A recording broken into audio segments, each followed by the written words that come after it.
Have you ever wondered what happens when justice and vengeance meet under a full moon? I must warn you that the story you're about to hear is not for the faint of heart. What I'm going to tell you actually occurred in Galena, Nuevo Leon, in 1872, and to this day, the inhabitants of this small Mexican town lower their voices when someone mentions the cemetery drunkard. They say there are nights when the silence in Galena's cemetery is broken by distant laughter and stumbling footsteps, and those who have been brave enough or foolish enough to investigate these sounds are never quite the same again.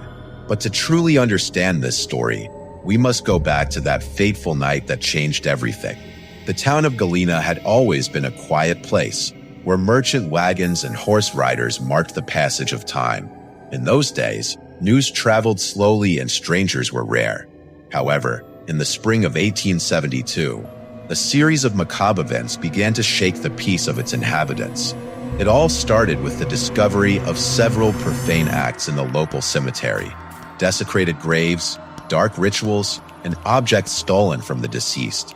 The community was terrified, and the rurales, as the rural police were known then, were under immense pressure to find the perpetrator.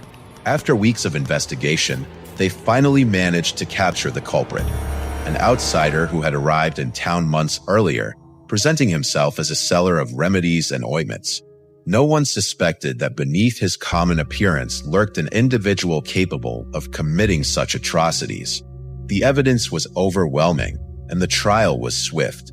In those times of post-reform Mexico, justice was ruthless, and capital punishment was considered a necessary solution for the most serious crimes. The execution was scheduled for a full moon night. The chosen location was, ironically, the same cemetery where he had committed his crimes. The rurales considered it would be a powerful message to anyone who thought of following in his footsteps.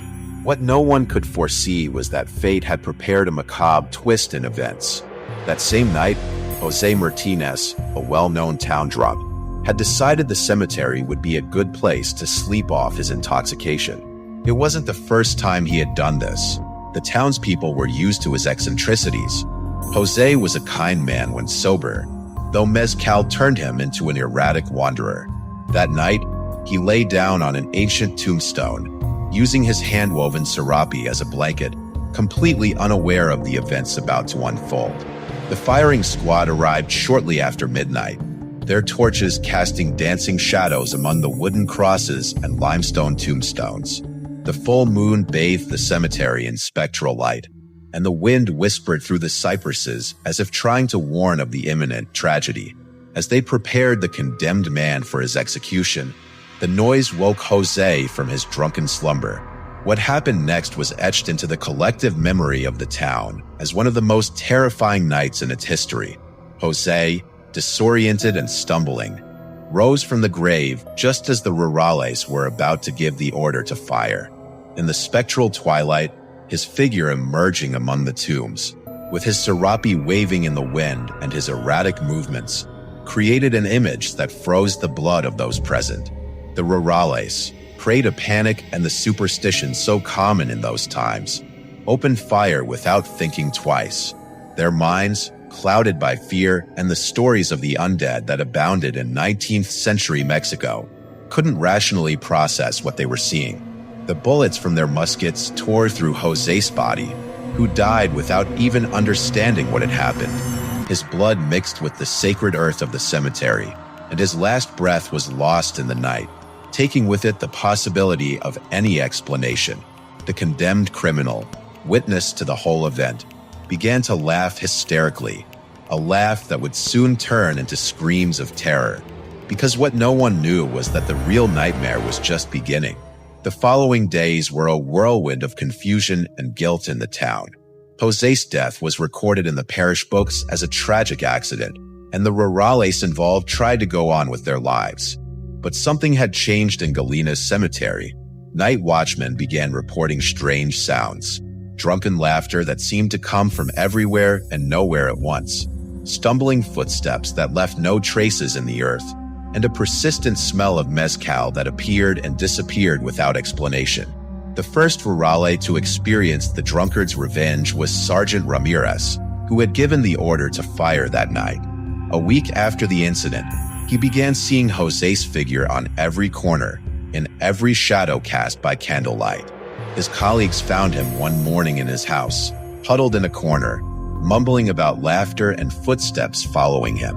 3 days later, his body was found in the cemetery, on the same tomb where Jose had taken his last nap. The official cause of death was a heart failure, but his face showed an indescribable expression of terror.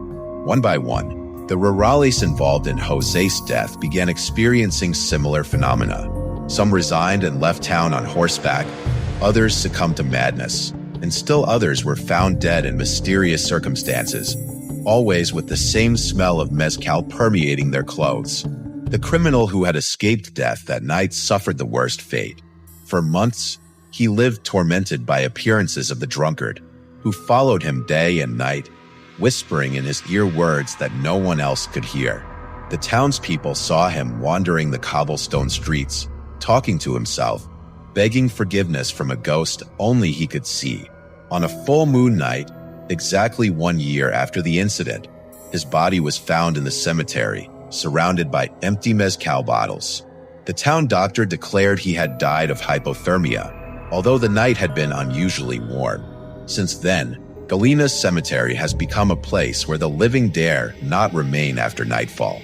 Nocturnal visitors report encountering a stumbling man dressed in period clothing, who offers them a drink from an invisible bottle, only to disappear among the tombs when they try to approach. Others claim to hear laughter and incoherent conversations that seem to follow them as they walk among the tombstones. The town elders warn young people not to mock the story of the cemetery drunkard, for they say those who do often experience inexplicable phenomena. Bottles that move by themselves, footsteps that follow them in the darkness, and that unmistakable smell of mezcal that appears at the most unexpected moments. Justice and vengeance intertwined that night in 1872 at Galina's cemetery, creating a story that continues to haunt subsequent generations. Some say Jose's spirit remains in the cemetery because he seeks justice. Others believe he simply found in death the perfect place to continue his eternal drunkenness. If you ever visit Galina and hear laughter or stumbling footsteps in the night, remember this story. And if you detect a strong smell of mezcal when walking near the cemetery, don't turn around, because you might find yourself face to face with the drunkard who never rests, always looking for company to share one last drink. If this story chilled your blood as much as it did mine, don't forget to leave your like and share in the comments if you know any similar story from your region. Subscribe to our channel for more terrifying tales based on real events, and hit the bell icon so you don't miss any story. Remember, popular legends often hide truths darker than we imagine.